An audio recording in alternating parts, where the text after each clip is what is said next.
This is the A7 III and this is the A7 IV, and the main question we all have, is it worth upgrading to the A7 IV? In this video, we're going to be comparing the two cameras to answer this question. Let's get physical, because there are some physical differences that we need to talk about, because my biggest frustration with the A7 III is the fact that it had a tilty screen. Now, as a YouTuber, as someone who films herself, you need a flippy screen, and this is exactly what the A7 III doesn't have and what drove me nuts, because whenever I was filming my videos, I had to put a mirror behind the camera so I could see if I framed myself well. Of course, you could get an external monitor, but one that makes your setup a lot bigger, which I wasn't a fan of, and two, it is just more expensive. Now, the A7 IV has a flippy screen, so this is already, if you're doing the same kind of work that I do, reason enough to upgrade to the A7 IV in my opinion. Speaking of putting a mirror behind my A7 III, another reason why I did that was because of the recording limit, because the A7 III has a recording limit of 30 minutes. So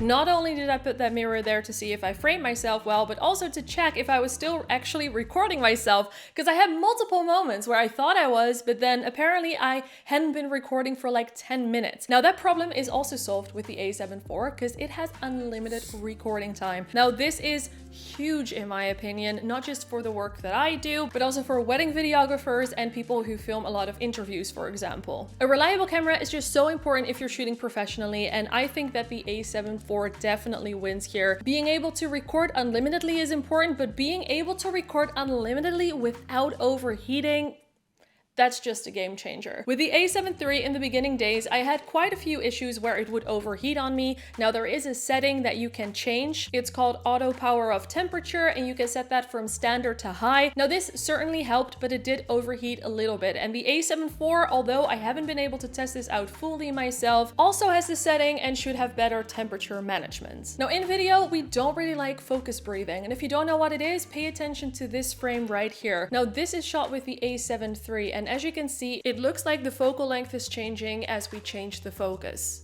With the A7 IV, they've actually introduced a technology called breathing compensation. And as you can see in this shot right here, you don't see any breathing. And even the A7S III doesn't have this. So this is definitely a big win for the A7 IV. And if I were to shoot product reviews, I could definitely see myself filming those with an A7 IV instead of my A7S III. Let's just talk about something that is important to everyone. That is color and quality. The A7 IV allows us to film in 422 10-bit, whereas the A7 III only allows us to film in 8-bit. What the does this mean? Very, very simply put, 10-bit means that we can be more flexible in color grading because we're shooting or we're recording in more levels of color. We can kind of compare this to RAWs and JPEGs if you're familiar with photography. 10-bit is more like RAW, whereas 8-bit is more like a JPEG. So basically, if we're color grading a JPEG, we'll see that the colors fall apart a bit more quickly, which is the same with 8-bit, whereas with 10-bit, we have a bit more flexibility. It's not entirely the same, but for this explanation, it works. It is really important to note that the 8-bit on the A7 III is not inferior to the 10-bit on the A7 IV, because I think that 10-bit is usually overkill for at least YouTube anyway. But this does mean that the A7 IV is more aligned with the A7S series, or the A7S III in this case, so it is a great and interesting camera for that reason, but also a great addition if you already have the A7S III and you're looking for another camera. The shots that we're looking at right now are shot in 50 frames per second on the A7 IV in 4K and in 1080p on the A7 III. Now we can already start to see the difference in quality in my opinion. And the reason why we shot this in 50 frames per second is to show what both of these shots look like when we're shooting in slow motion. The upside of shooting with an A7 IV is that you can shoot up to 60 frames per second or 50 frames per second in Europe in 4K. However, the downside of that is that it does crop in, whereas the A7 III only allows us to shoot 50 frames per second in 1080p.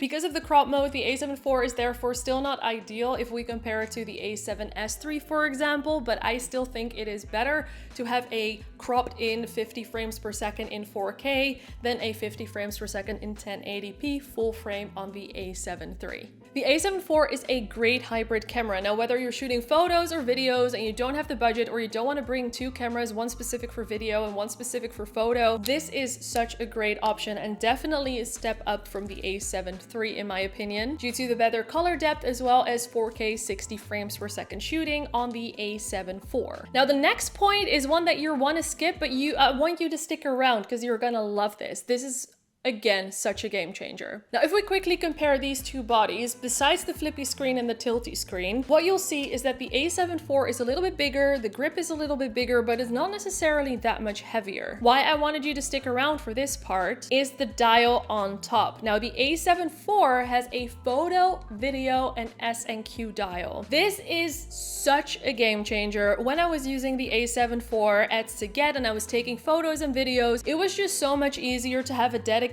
dial to photo and video to switch between the two. It really made a big difference compared to using the A7 III during the same shows. And the exposure wheel next to it is now fully customizable and not just an exposure wheel anymore. Now, I personally haven't used this, but I can totally see how a customizable wheel can really help just optimize your own workflow as a videographer or photographer. Another upgrade when it comes to the body of these cameras is that the A7 IV now has sensor protection, something that the A7 III does not have. Now, this means that if you're changing lenses, you have more risk of getting dust on this sensor than on the A7 IV. So if you change lenses a lot, then this is definitely a bonus. Now, before we can answer the question whether it is worth the upgrade, let's take a quick look at the prices. The A7 III comes in at $1,698 and the A7 IV comes in at $2,398. This is a $700 difference, which is pretty hefty if you ask me. Now, if you don't have either of these cameras yet, I would highly recommend to just save up another $700. I just said just, but I know that it's a lot of money. But save up that kind of money and get yourself an A7 IV because you'll get more out of it and you'll enjoy it for longer. However, if you already have the A7 III, this is what I would recommend you to do. If you're just a photographer, strictly a photographer, I would say don't upgrade. The A7 IV does have more megapixels, but as long as you're not planning to blow up your photos, hang them in galleries, and you're just posting them online, there's not going to be a noticeable difference between the two cameras. Now, if you do sports photography or concert photography like I do, for example, then it's important to know that both of these cameras have a maximum continuous shooting speed of 10 frames per second, so that is also not worth upgrading for. Now, if you're a videographer, a hybrid shooter, or a creator, absolutely upgrade. As I think this video has made clear so far, Sony has made a lot of improvements in the A7 IV on the video side of things. Now, the A7 III is still great, so don't feel bad about having or buying the A7 III. However, if you're a creator specifically, it is just a pain in the peach to work with because you don't get that flippy screen and no unlimited recording time. I would love to know which camera you think is best. Do you think that the A7 IV is worth the $700 upgrade? Let us know in the comments. And while you're down there, make sure that you hit subscribe. Then come back up, because if you're wondering what lens you want to pair this with, my recommendation is right here.